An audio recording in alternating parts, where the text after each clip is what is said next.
Hey, all my favorite clean and sober warriors out there. Welcome to the show today. I have an interview set up with Tom P., and I'm excited to do this interview, also known as AWOL. He is the vice president of the Delco chapter of the Messengers. I've known you for a couple years now. I mean, I've known you, I guess, since you kind of came up through the ranks. Since Prospect days. Yeah. So, you know, I know you have a pretty solid story, and you're man, you're a reasonable, like a pretty personable guy. So this should be a nice, easygoing interview. Okay. I'm excited about that. You know, sometimes you interview people and it's like, you got to kind of pull teeth, dude, because No, I get that. Yeah. you know, not everybody's super easy to talk to. So, why don't we start off with why they call you AWOL? Because I know there's people out there that are going to go, AWOL, that's usually, you know, a military term for, you know, I don't know what the AWOL stands for in military. Absent without leave. There it is. That's I couldn't. I was drawing a blank. And that's not why he has this, folks. No, it's not. Do you want to tell it or do you want me to tell it? I guess I'll tell it. All right, go ahead. I'm not a really fan of this story because it doesn't, I don't know.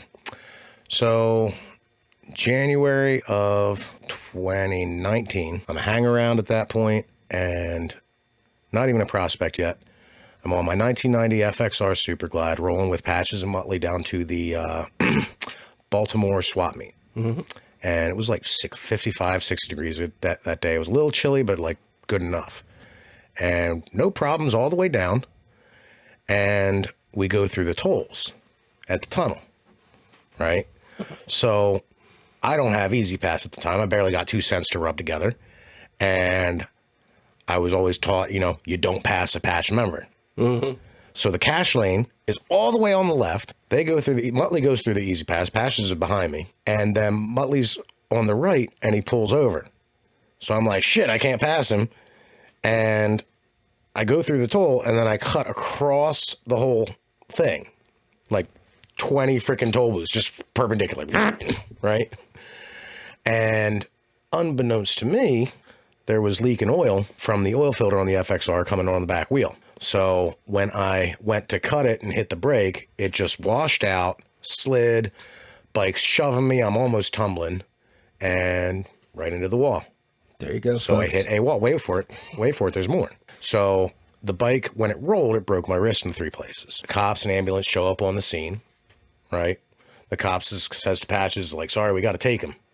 You know, here I had a warrant from an 11-year-old warrant for failure to appear for a ticket that I paid in Maryland. Like a couple of months sober, getting all my shit straight and everything. And here's the thing I didn't even know about. So they take and lock me up in Baltimore City Jail.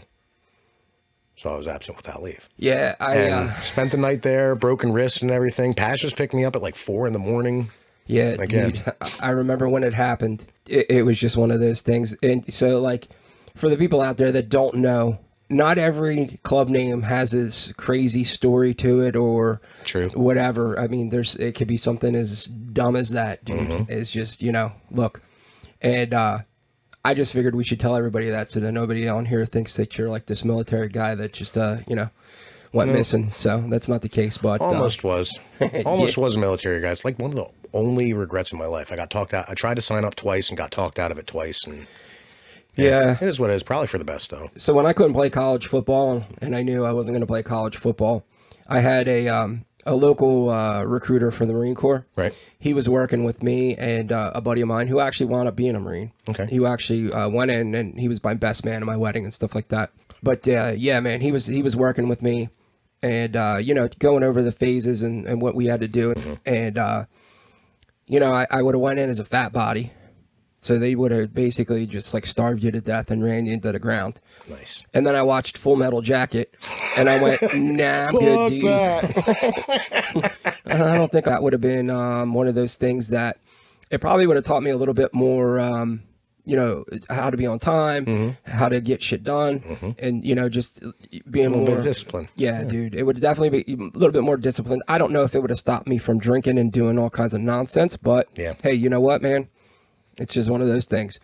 So how long have you been sober? Call it 4.5 months. It's May 19th, 2018. 4.5 years. Yeah, Sorry. I'm like, what, dude? Okay. So 4.5 years. And did you go to rehab, or was it just okay? No Now rehab for me.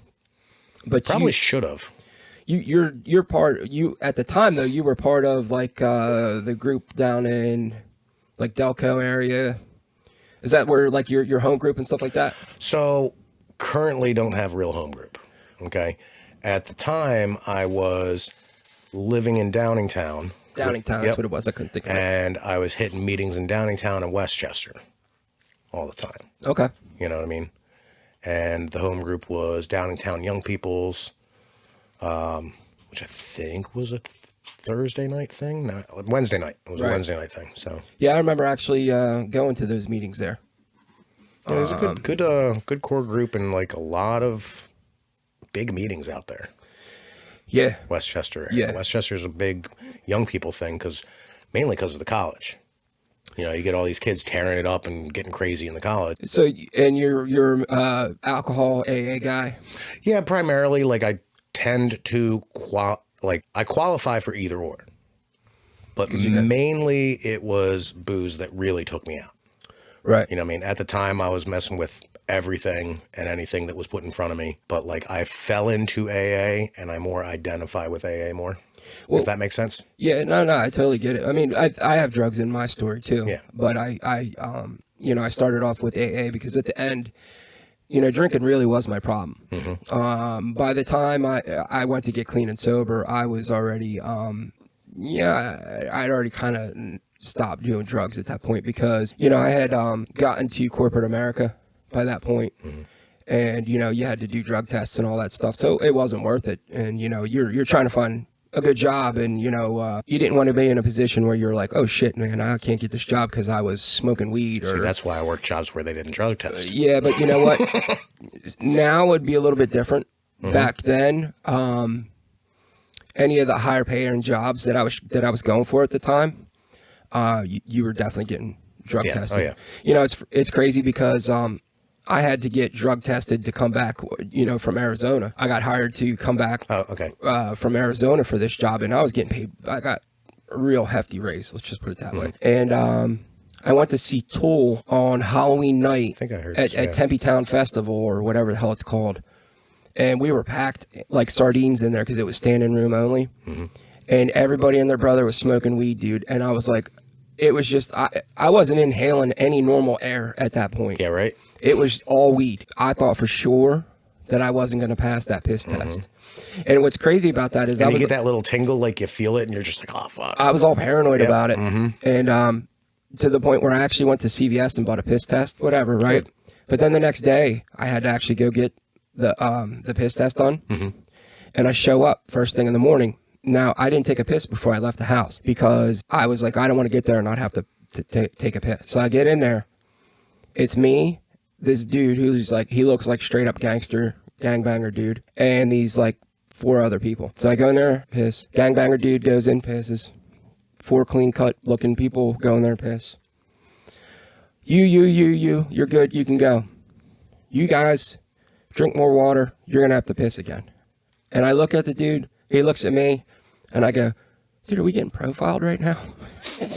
Right? Gangbanger, biker. Yeah. You know what I mean? I'm like, how is it that we're the only 2 people that aren't wearing khakis and look all clean cut or, right? So I'm kind of pissed off. Right.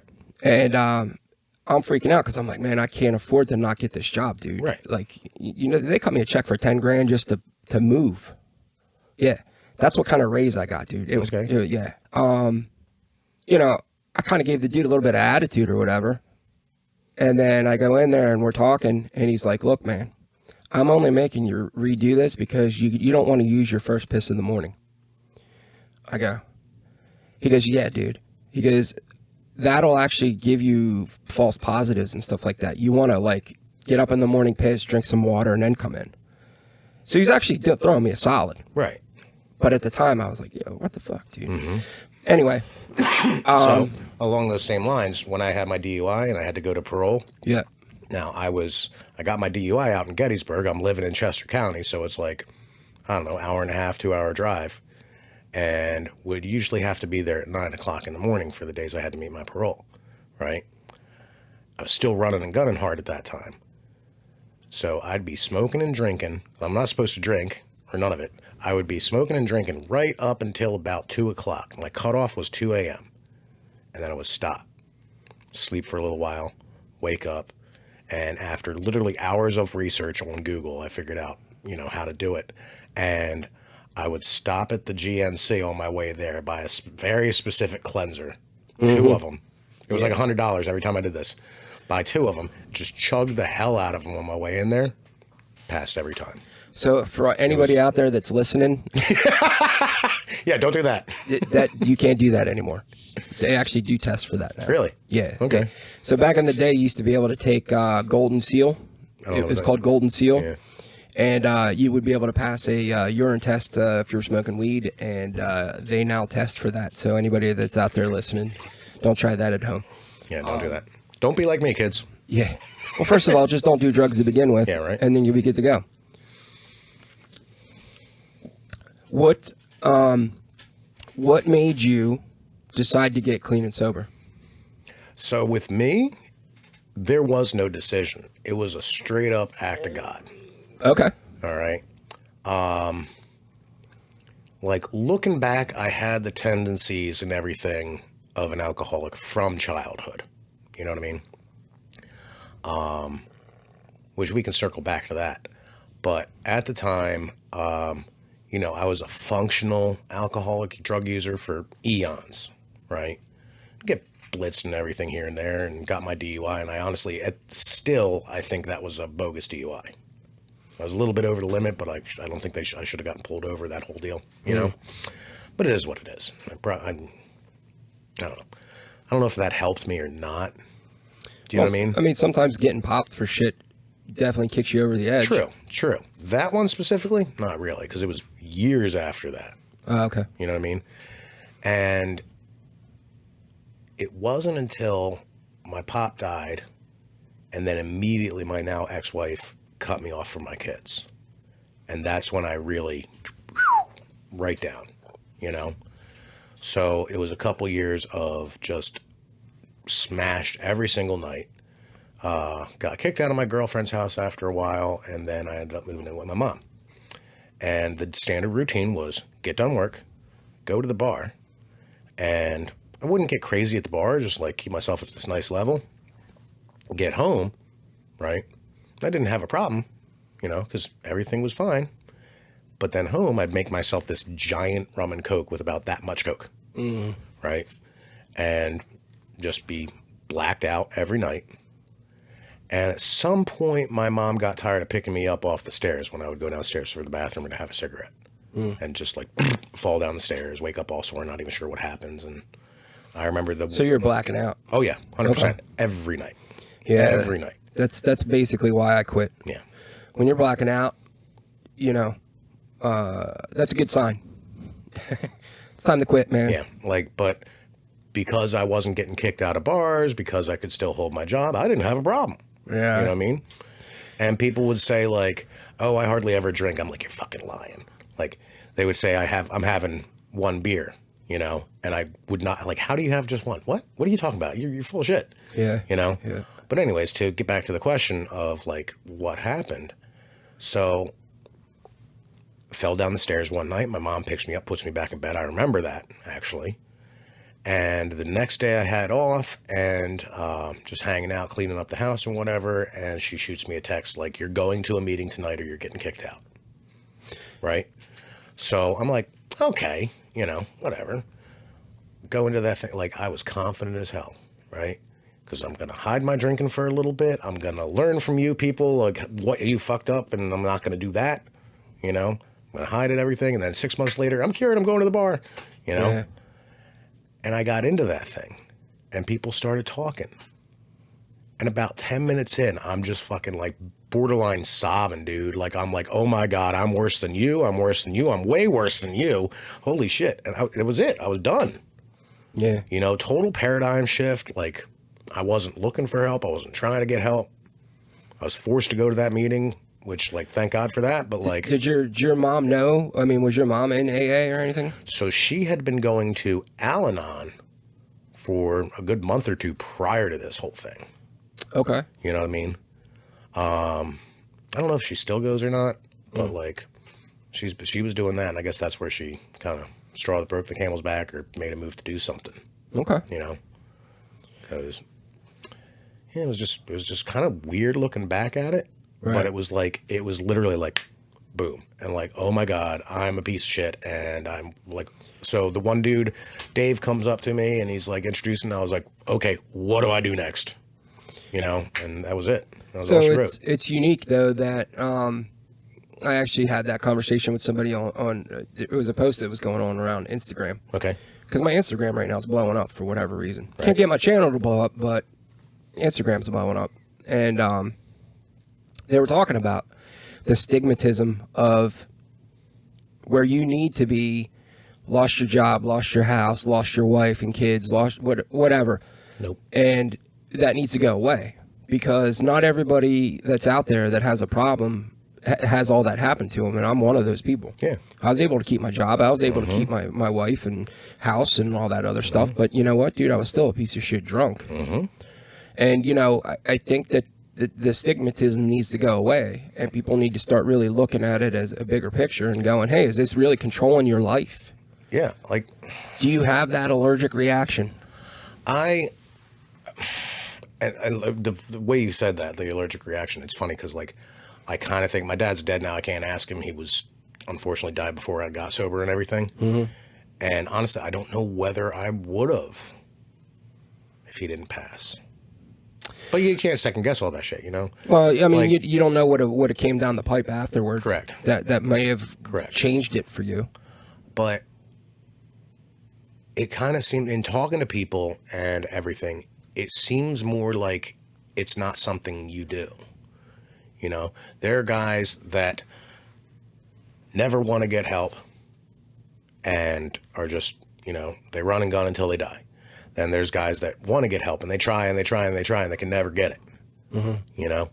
And then there's people like who, like me, who don't want help at all and just boom, you know? Like, call it God, call it flying spaghetti monster, call it fate. Right. There's something, like, it's like what is it, step 2? Like, you know, something beyond ourselves. Right. Like, that's it. Now, You know? so you're saying, like, at that first meeting, you kind of clicked it, and you were like, man, okay, I got to do this? Sort of, but it was more like I had no desire to do the other stuff anymore. Okay. Do you know what I mean? Right. So at that point, Like, you were just like, okay, man, what do I got to do here? Yeah, exactly. 100%. See, and that's the thing too, is that I feel like when you first walk into the rooms, that there's this, everybody's talking in code, and you're like, I don't know what to do now. And, you know, to me, it was like, they were talking about steps and all this other stuff. There wasn't like this laid out introduction of what AA was. Yeah. It was kind of like you were figuring it out. And then eventually, first meeting, second meeting, somebody would say to you, hey man, you need to get a sponsor. Here's a phone list. Here, call people. And then that was it. You were like, okay, what else do I do? You know, in reality, I wound up getting my first sponsor who turned out to not be really a good sponsor. But at the beginning, he was just like, he was one of them old school dudes. He was like, sit down, shut up, sit in the front row, don't sit in the back, sit on the edge of your seat, act like every word that's coming out of anybody in this room's mouth is the best thing you've ever heard in your entire life. And I was like, okay. And that's going to stop me from, and in reality, he was true to an extent, because, you know, I'm one of those people that no matter who's talking, and it doesn't matter if it's somebody that rambles about, you know, whatever on a regular basis. I'm one of those people where I might get annoyed, but I was always taught it was whatever they were talking about and whatever they were rambling about is something they felt like they needed to get off their chest. Oh, 100%, yeah.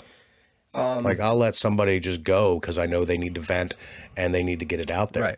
And maybe it'll help me, maybe it won't. Maybe I'll know that it helps me, and maybe a year later I'll be like, oh yeah, Buck was saying that about that thing, and like, okay, this is what we did, like. So that's the other part I was getting to is I was always told that you should try to take something away from every person that speaks. Mm-hmm. And then at every meeting, there should be some type of light bulb moment. So it might not be the first 2 or 3 people that speak, Mm-hmm. but maybe it's the 4th or 5th person that speaks that says something, and it goes, and something clicks, and it's like this light bulb, ding. I don't know if it always happens to everybody, but for me, it does. Like I seem to, no matter what meeting I go to, Mm-hmm. somebody in that room is going to say something that's going to go, something's going to click. Yeah, I think I get that, but like I never kind of paid conscious attention to that so much. Like my whole thing, like, so that guy Dave, what ended up being my sponsor after like the second night. Mm-hmm. But I was like, what do I do? And he was like, go to meetings. I was like, I don't have a car. He goes, I'll take you to meetings. Right. And he took me to like a meeting every night for about 2 weeks. Okay. All right. And I think it was like the second or third night I asked him to be my sponsor. Right. And he was so laid back, man. He was like, you want to talk about a stereotypical hippie kind of guy? He was just like real chill. And all he wanted me to do was figure out how not to drink. He said, go to meetings. Right? Do it, like, listen, don't listen. You didn't get, he wanted me to focus on, like, because my drinking was my routine. Work, bar, home. Right? So it was like, if you go home after work, play video games, watch a movie, play a board game with your mom. Right? Go to a meeting, maybe make some friends, go out to the diner, go to the pool hall, hang out all night. Find something to replace Find it. something to do. Yeah. Just figure out how not to drink. And I focused on that for a while. And like, I was going to a meeting every single night, sometimes 2. There was 1 or 2 where I missed one. I kind of like, I did a loose 90 and 90 where I'm pretty sure I did more than 90, but I didn't really keep count. It was just every day I was going to a meeting. If I missed one, sometimes I try to make one up, Mm-hmm. And like when I sat there, and another thing he told me was like, just take all of it, listen to all of it. Yeah. And then, Do you know what I mean? pick it apart, And find something. just take it in. And he was more like passive, take it in because something might click later. And that's happened, that light bulb moment has happened for me where a guy's talking at a meeting, and then I remember something a guy said at a meeting 2 weeks ago. Yeah, that's happened to me too. And then, so for me, that's more often than the every meeting thing. And I've been at Wawa and like get pissed off at something else. That's what that guy was talking about. What, so if you were to express to somebody out here, what would you say we're going to go 2 things here. What would be the most difficult part at the beginning for you as a newcomer? And what was the one thing that you feel like it really, really worked? That's really tough to answer. Putting you on the spot. Yeah, no, that's fine. But like, I think just like reaching out and talk to people was the difficult thing for me. Okay. All right. Because how I said I have that paradigm shift at that first meeting and I was just done. Didn't want it no more. Didn't want to run and gun anymore. I wanted to do whatever I needed to do. Mm-hmm. I didn't find any of it hard. You know what I mean? Like the 4th and 5th step, I was just like, okay, here's my shit. Like, right. Okay. And there's some shit in that, but, like none of it was that difficult. It was more the, like, I see some, and honestly, like I'm tend to be a pretty outgoing, caring person. So if I saw somebody fresh that was struggling, I'd try to go talk to them, Mm-hmm. It was more like the AA dude who's got 1 million years sober and knows all this shit. I was just kind of like a little bit intimidated by that, but not so much because I'd be like, yo, man, what do you do with this thing or that thing happens, Yeah. Like, and that's tough too, though, man, because I think that when people first come into the rooms and they see those people, it can be intimidating. And, you know, maybe some of those guys aren't really, I don't want to say they're standoffish, but sometimes they are. And I think part of that is because until you're the guy, it's kind of, let me give it to you this way. I actually did this comparison one time. Not so much for you, but for me, right? So, like, if you're the fat guy that goes to the gym, okay? I do not go to the gym. The first, I don't know, the first couple times that you're there, you have this weird, like, not so much anymore, but in the beginning, right? You have this weird, like, and you might be like, you know, you don't belong there or whatever. And there's guys in the gym that are doing their thing and they don't talk to you or whatever. But then maybe month 2 that they see that you're in there all the time, busting your ass, and you're actually doing what you got to do. Yeah. All of a sudden now it's like, hey man, don't do this, do this. And I think that that's the same way sometimes with AA, where it's those guys that are old heads that have multiple years can be a little standoffish because I think that they're used to seeing people come in the rooms and out, and then there's also the people that just show up and they just want to get their papers signed, right? Which, look, man, I know plenty of people that were those people that came in to get their papers signed, right? Who wound up actually staying sober. But initially, it's that, you know, are you really here because you want to be here?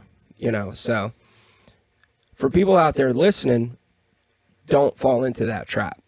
If you truly want to be there and you truly want to do what you got to do, don't be afraid to ask questions. And that's one thing 100%. That I definitely wish I would have done sooner.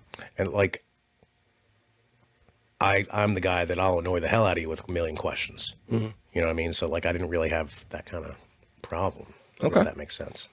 I think that's a question I'm going to start asking people though, because I think that as I start to see other podcasts and they get, you know, they're a little bit more detailed, because this isn't truly a sober or, you know, recovery podcast. We just happen to be bikers that are clean and sober. Right.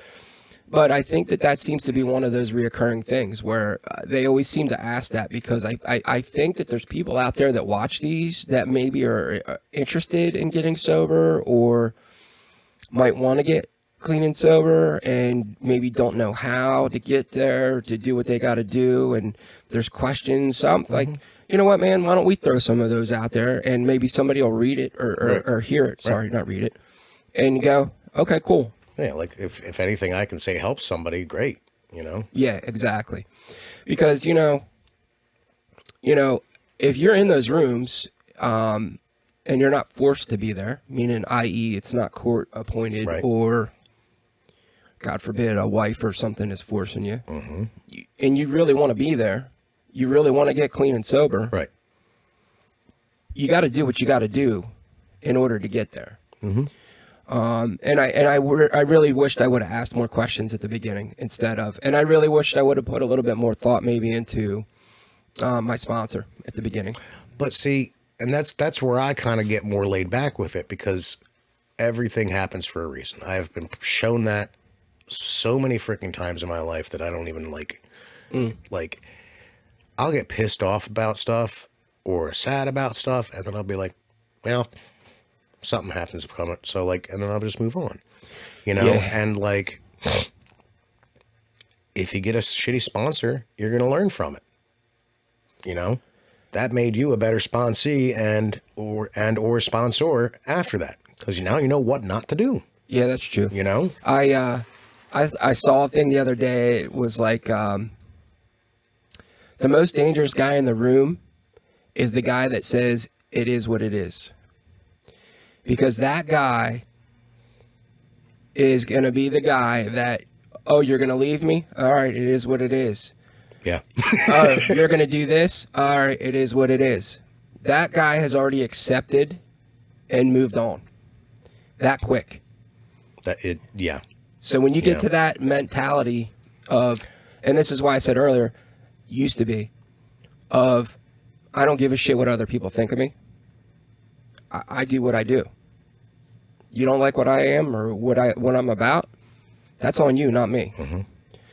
And I think that once you get past that and you get to that point is when you truly get that moment.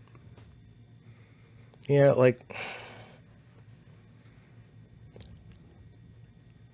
my kind of thing is like, can I control this? Yes, then I'm going to do X, Y, Z. Can I control this? No. Well, is what it like. Nothing you I know? can do. Yeah. Yeah, I mean, it's if you And- you can't get hung up on shit you can't control. Right. But we're the type of people That want to that control want to everything. control everything. Yeah. And that's the hardest part for us. And that's why it's included in a step. Because, sorry, my nose is itching. It's from the damn cat. We're the type of people. Did you have your nose in the pussy? Like, what? No, you know what it is? He's so big that It's when a fat cat. when you pet him, he just sheds bad. We brush him all the time. My cat is Jay, and his Need a picture right here. yeah, his partner's gone. He's been gone for like 2 years. That was Silent Bob.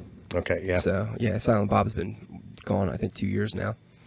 But anyway, so all right, now you got 4.5 years, and you kind of don't have a home group because you moved. But you do in another way because you have the club. That's what I was going to get to. And the club actually, for a lot of people, is like their meeting. Because you know what, dude? We do what we do, and then we kind of go around the room. Or, we have people we can call all the time. Right. We got a problem, you call somebody, hey, man, all right, cool. So, it's different now. And I think that for me, I know that it's enough to keep me sober. Yeah. We'll have a lot to lose by going out running and gunning. See, it's funny because, like, in the past 4.5 years, I've been through messy breakups, losing a job that I loved through no fault of my own. They actually shut the place down. You know what I mean? And, like, stuff that I was really afraid would take me out, and I'd relapse over it, you know what I mean? And I was scared for myself, if that makes sense. Like, scared I was going to go out and, like, but, like, at the end of the day, I broke up with that girl, man, whatever, it is what it is. Like, that whole is, lost the job, I was sad for a day, and then I was over it, you know what I mean? And deaths in the family and stuff like that, same kind of deal, right? And I don't know if I would have gone back out without the club. There has been times where I've been like this close to being like, fuck it, I want to go have some drinks. But then I think of this thing and I'm like, no, I can't do it. Worked way too hard for that. Yep. And like right now I'm not in a very good spot with work. Work is just, it's funny because like I've been doing dealerships for pretty much most of my adult working life, so approximately 20 years. So I've been working at mainly Harley, about 15 years at Harley, 5 years bouncing around at like Dodge and Chrysler and stuff like that. A couple years doing other stuff. But like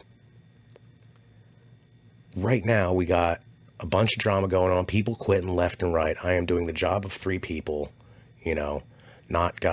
didn't get no promotion, nothing. And where I was the service manager at another shop for like 10 years, now I'm just a writer, so I have no control, which that's frustrating as hell. Right. Talking about that, having control of stuff. And now I see all the stuff that needs changed and fixed. And I know how to fix it, but I can't. Right. And right this second, it's just so freaking stressful that my biggest fear is not going out or anything. My biggest fear currently is like just blowing up, burning all my bridges and storming out of there. And I don't fear going out, but in the 4.5 years sober right now, that job makes me want to drink. When you like when you want to drink, but you don't want to drink. Yeah. It's not a good spot, man. It's not.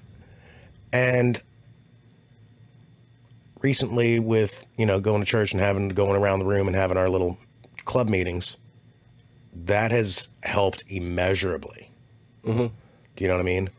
To that where Now, after like the last couple days, I've reached out to a couple different spots to see about finding another job. And I'm back to the is what it is with it. Mm-hmm. You know what I mean? And like, please lay me off, because you know what I'll do? I'll sit back and collect unemployment for the winter, and then pick up another job at another Harley shop in the spring. Like I've got enough experience. I can write my own ticket. I could walk in anywhere. Like, I'm not even worried about it. Yeah, You know? work's not going real good for me either, but I'm also dealing with, you were talking about dealing with loss and stuff like that. You know, I had 2 aunts that passed, and then I had a brother-in-law that just passed, and it's been like, it's been a little crazy for me. And, that was always one of my biggest fears when I got sober, was like, well, what do I do when shit starts going south? And, pleasantly surprised that I didn't have any moment of, you know what, man, I want to go drink. Right. So I'm real happy about that. Now, it's not a perfect program, and I know that there's always going to be some stuff that's going to, maybe test that. Mm-hmm. But hey, look, it is what it is, and then you just gotta you gotta reach out. You gotta talk to people. Yeah. And like, I want to clarify with like the wanting to drink because of work. It's more like it's so hectic and crazy. It's like the old days, effectively. And I get done and my brain goes, all right, time to get fucked up. I'm like, fuck you, dude. No. What are you talking about? Yeah. Like, you get the intrusive thoughts. Okay. Do you know what I mean? And it's like, because I guess it's just stressful, and that's why I kind of went out in the first place, was going out drinking. Yeah. So, I don't know. It's weird. So, well, I'm glad you're talking about calling people and reaching out and stuff like that. So that's huge, dude.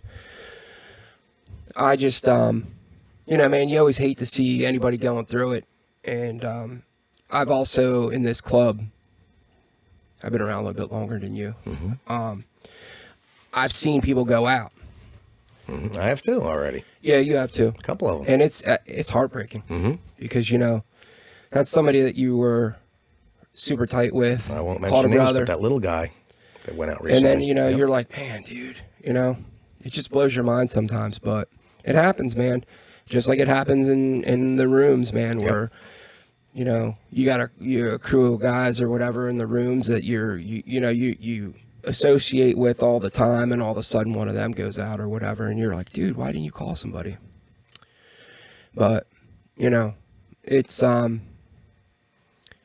it's one of those things where you just kind of have to deal with it and hope they come back. Well, for the record, while it's on the record, I've said to a couple people, if I ever go out, I want you to personally kick the shit out of me, put me in the hospital, and then drag me back into the rooms. Yeah, dude. Because like right now, I'm in my proper frame of mind. If I ever go out, dude, there's going to be no turning back. It's going to be, I don't think I have it in me to restart. But, and I agree with that, and I feel the same way. However, we have the brothers. Yeah. You know what I'm saying? I would not let it get to that point. Right. Yeah. I mean, but if I'm just saying, go out, I would want my brothers to bring me back. It would not be good. But, at this point though, it's obvious that, you're strong in your recovery. Really? Good enough that you've gotten 4.5 years. And again, I don't think that's because of me. And I don't feel... Nobody else did it for you. True. But I don't feel... You did it for yourself. I don't feel strong in my recovery. I feel mediocre at best. And you know what, man? Look, dude, I could hit more meetings. Mm-hmm. I don't. I mean, dude, there's a lot of stuff that I could be doing better. But, again, it's not a perfect program. Mm-hmm. To me, it's whatever works for you. Yeah. I don't think that, going to a meeting every night's healthy. I think it is in the beginning, but even, if that's... I mean, if that's what you do, that's what you do. I'm fine with that. Yeah. I'm saying for me, yeah. I don't think that's healthy. I have to do my best to find a balance of my recovery, my life, my work, club, any projects that I have going on. Even outside of this. Right. I got some other stuff that I'm working on. So, you know, I have to find a balance between all of it. And I think that that's when you find a good spot, is when you can balance all those balls and still maintain. There you go. That's Insert joke about Buck balancing balls. yeah. So, how long have you been riding? Riding? Like forever. Like, honestly, I was riding a dirt bike when I was like 8 or whatever. It was an old 70s Yami 125? 125? A little two-stroke, right? Okay. It was a 175 because my dad had the 360. So he got us matching dirt bikes, two-stroke, you know. And I was small enough that the way I rode it was, you know, those little aluminum step ladders? Yeah. The bike would be parked on the patio, right?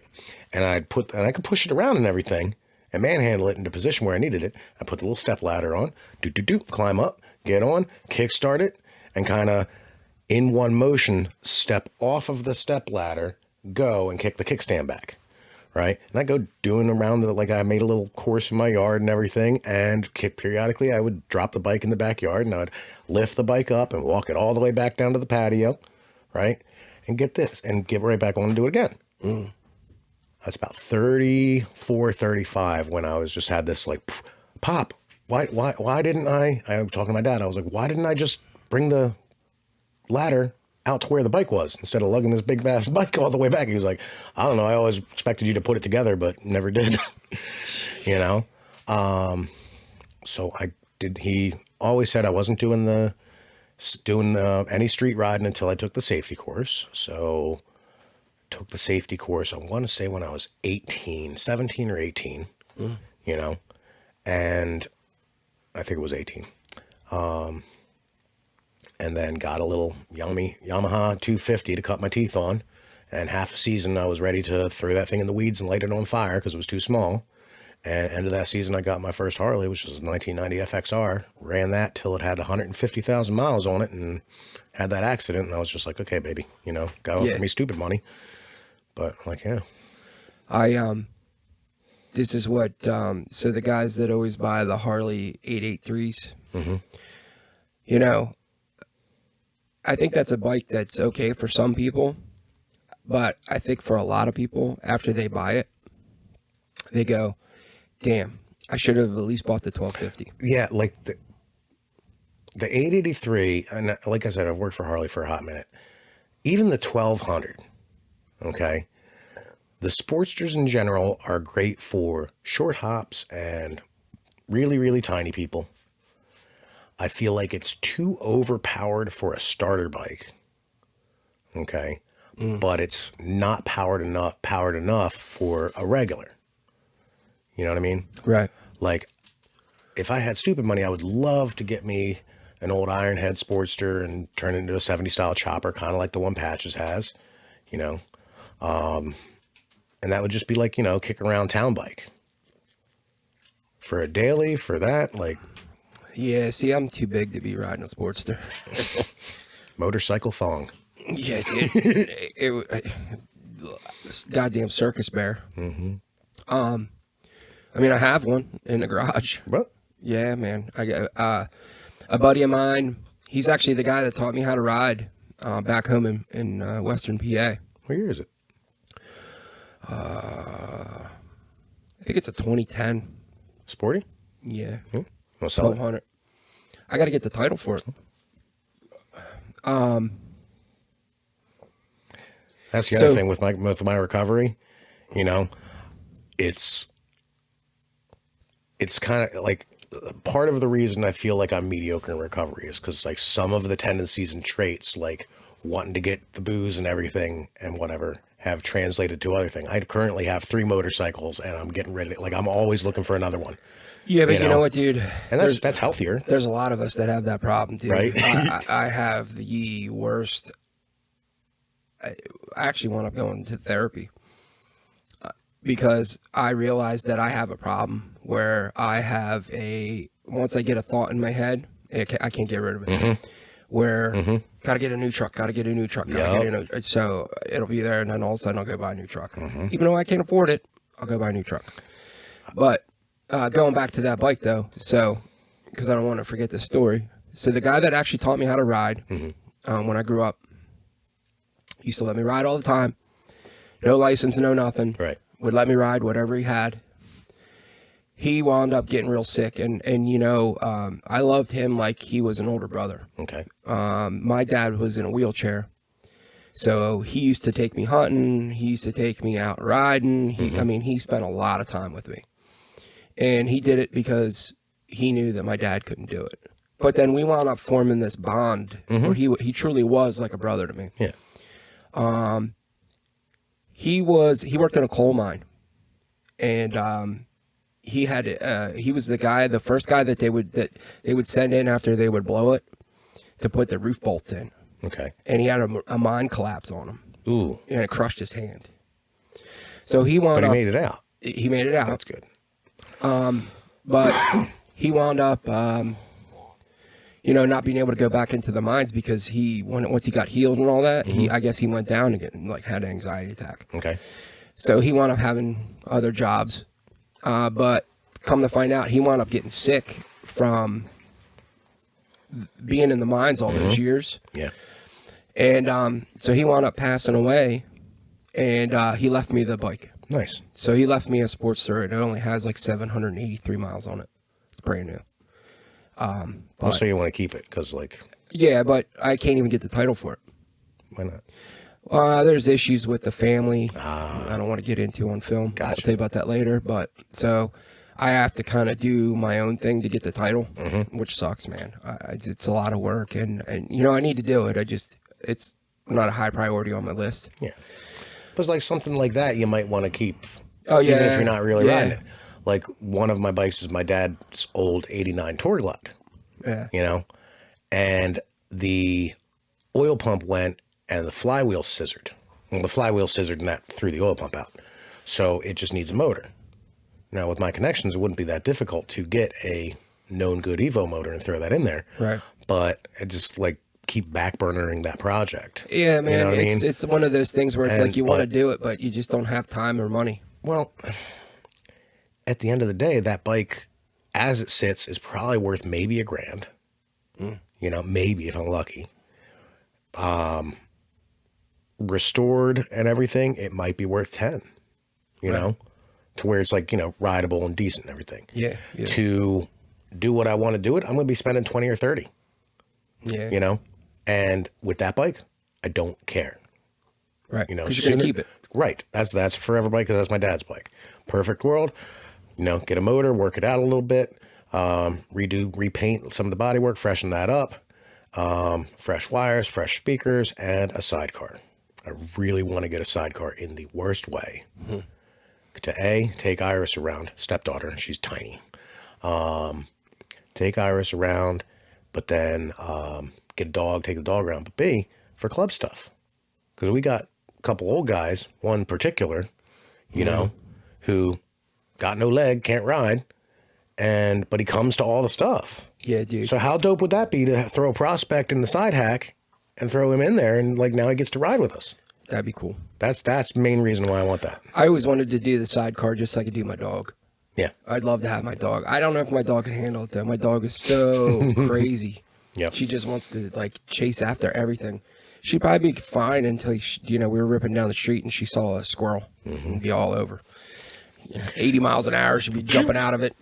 Go on. We had so side note, I was with my ex-wife. We had a conversion van. I had a conversion van at the time, and she had this stupid little teacup poodle thing, right?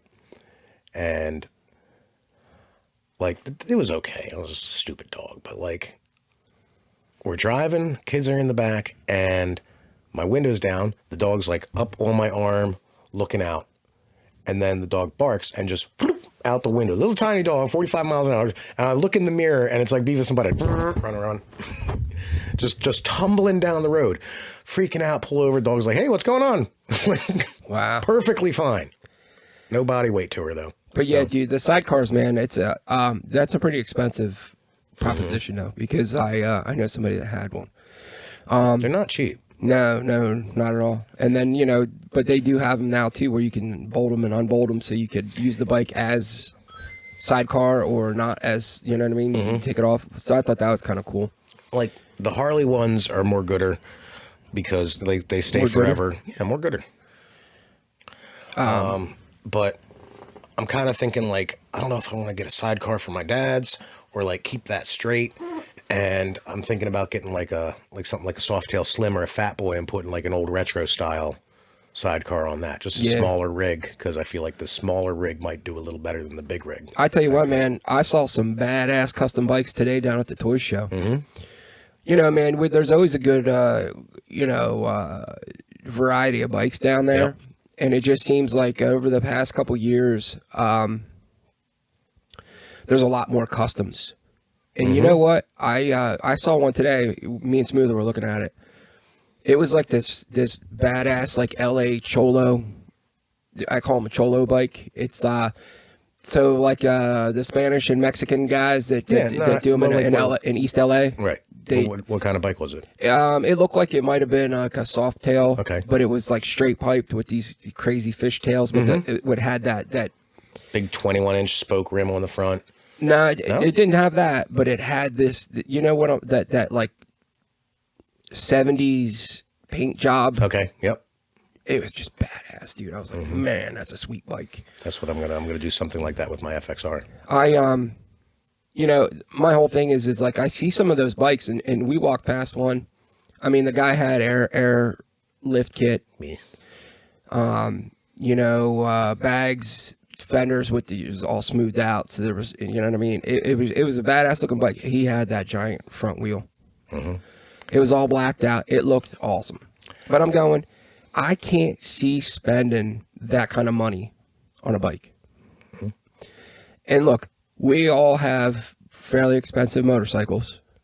It's not like the old days that we're all riding beaters. You know, some of us have $30-some thousand Harleys. It's insane. And I can't see spending any more than that. Like I can't even see spending money for CVO. No, God no. So if I got like you have to be absolutely in love with that paint set. Oh, not even that, man. It's just the freaking cost. Well, the thing is like when you break it down, the CVO comes with all the chrome doodads or blacked out doodads and the grips and the pegs and this and that, right? And if you took a stock bike and put all that brand new stock bike, put all that same stuff on there, I've crunched the numbers and stuff, did the motor work and build it up and everything, you'd still shave off a good chunk of money. It's because of the paint set. It's the paint set. Yeah. All right. And if you are in love with the paint set, fuck yeah, buy the thing. Right. All right. If it's a status thing, no. It's not like. So this bike though that I'm talking about, that guy had, that bike is probably, just off the top of my head, dude, 60. Yeah, I believe it. No way, dude. No way am I going to spend that kind of money and ride down the boulevard or whatever and have some jackass pull in front of me. That's why you get over insurance. I get that, man, but my Road Glide, you put all that hard work into that bike, and then poof, it's gone. I've got a $10,000 Where you hit a wet railroad policy. track. Yep. Yeah. I mean, if something happens on either of my two running bikes right now, I got the 08 Road Glide and the 84 FXR. I've got a grand total combined of about $30,000 in accessories on those things. For coverage for. So if something happens and one of those bikes gets totaled, I'm set, and at the end of the day, I'm going to make out. Will I be pissed off? Will I be upset? Yeah. But then, you know what? I'll have the capital to get something fresh and start all over again, which that's kind of half the fun of it. Yeah. You know?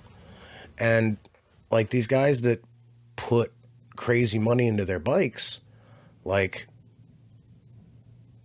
a lot, like some of it's not for me. Right. Do you know what I mean? Like that big front tire's not for me. No. Yeah. And I don't like that. I don't really care for that style. You're going, you know, I don't understand if you're in a parking lot, okay, and you're just maneuvering a little bit. If you let that front wheel go just far enough, and that son of a bitch flops, man, I mean, you're not going to dump the bike, but... I regularly for work, I have to pull bikes into the shop and out of the shop for customers when they're picking up and dropping off. And some of those things are sketchy in that slow speed little tight maneuverings, you know? But like, at the end of the day, guys sink all this money into their bike, and I'm like, go for it, dude. Like, that, he's expressing himself, you know? And if you like it, you like it. As my old sales manager said, there's an ass for every seat. Yep. You know? Yep. There was this one guy who, it was god-awful, Buck. God-awful. It was like a Dyna Y-Glide. Okay? So it's a skinny, small bike. But he put this giant freaking tank like off of a Boss Hoss that was just way too big for the thing.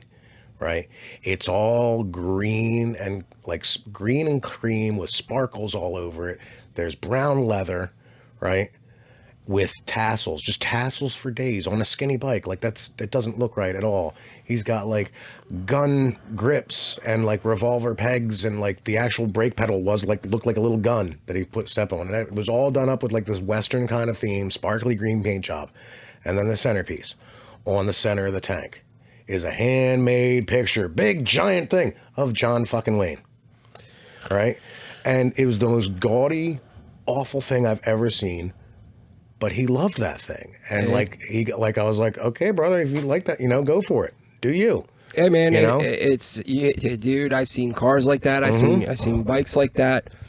I've seen, even dude, people with tattoos, man. Yep. People get some crazy tattoos, and I'm like, why are you getting that, man? But you know what, dude? That's you. That's what you want, and that's what you get. Like, the coolest bike I've ever seen was actually a chick bike, lady bike, right? I'm at Sturgis. I feel like it's the second time I was out there, so this would have been like 2003. And in town, and, you know, we're going through the vendors and everything and walking around, and people are parading up and down on their bikes, and, you know, everybody's parked and everything. And there's a bit of a commotion, right? And I kind of look over, and here comes this girl on a Softail Fat Boy, right? All cleaned up, chromed to all hell, right? And she's wearing a Catholic schoolgirl uniform with the skirt and everything. Okay. And I'm just kind of like, that doesn't, like, I mean, some guys that does it for them. On me, I'm just like, meh, whatever. But where my jaw dropped and I started like just clapping was because the bike was painted to match the skirt, plaid on all the sheet metal. And I don't know whether it was wrapped or hand done because it went by, but like the total effect was just dope as hell. And I was like, all right, go on. Like, well done, you know? So, at this point, did we not bring up anything that you wanted to bring up during this podcast? Whether it's, you know, about riding or sobriety? I didn't really think of anything specific that I wanted to bring up. You know, we were talking about helping people and saying stuff for helping people, and I would say to anybody that wants to try to get sober or is having trouble, just keep at it. Don't stop. You know, get a sponsor, follow the steps, go to meetings. Listen, don't listen. I don't care, because it'll sink in. You know? Right. Just try to go with the flow and just do the thing. You know, if you keep doing the thing, hopefully sooner or later it's going to work for you. Yeah, hopefully it'll click. Like, I don't know, I got like a lot of sympathy, like pity, I don't know what the right word is, but like the guy that never tries to get sober has it better than the guy that tries and fails. The guy that wants it but can't get it versus the guy that doesn't want it and doesn't even want to try. Because he's like blissfully ignorant. Whereas the other guy who tries and can't get it, like, I feel bad for that guy. And just keep at it. Don't stop. Never stop, never stopping. There you go. You know? All right, cool. Well, it was a cool show, man. It's, happy to be here. Thank you for having me. Yeah, man. No, I appreciate it, too. Thank you very much. Yep. And, you know, I want to thank you all for stopping out today. And if you liked the episode that you heard today and you stayed to the end, please go ahead and like and subscribe to the show. Also, you know, make sure that you click on the next video. There's a couple more in here that are just as good as this podcast. And we try to present the new podcast every Wednesday. So we appreciate you for stopping by and hope to see y'all soon. Thanks. Have a great day.